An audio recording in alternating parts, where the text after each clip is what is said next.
નમસ્કાર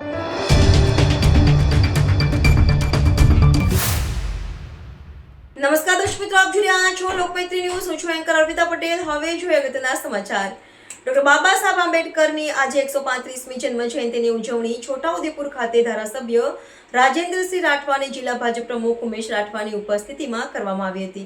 14 એપ્રિલે સમગ્ર દેશમાં બાબા સાહેબ આંબેડકરની જન્મજયંતિ ઉજવવામાં આવી રહી છે. 134 વર્ષ પહેલા ભારતના બંધારણના ઘડવૈયા ડોક્ટર ભીમરાવ રામજી આંબેડકરનો જન્મ થયો હતો, જેઓ બંધારણ ઘડવૈયા કહેવાયા અને દેશને એક નવી સ્થિતિ તરફ જવા માટેનો માર્ગ બતાવ્યો.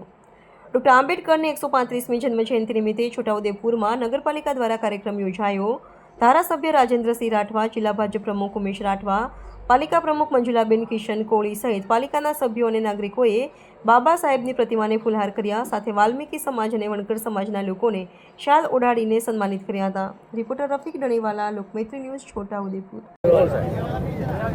આજે 14 એપ્રિલ ડૉક્ટર બાબા સાહેબ આંબેડકરની જન્મજયંતિ નિમિત્તે છોટાઉદેપુર જિલ્લા ભારતીય જનતા પાર્ટી દ્વારા છોટાઉદેપુર નગરમાં ડૉક્ટર બાબા સાહેબ આંબેડકરની પ્રતિમાને માલ્યાર્પણ અર્પણ કરી સુમર અર્પણ કર્યા છે.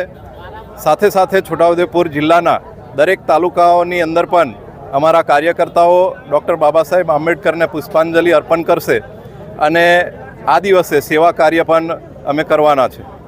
લોકમૈત્રી ન્યૂઝ સાથે જોડાયેલા રહેવા અમારા યુટ્યુબ ચેનલને સબસ્ક્રાઇબ કરી ફેસબુક અને ઇન્સ્ટાગ્રામ પેજને લાઇક અને શેર કરો.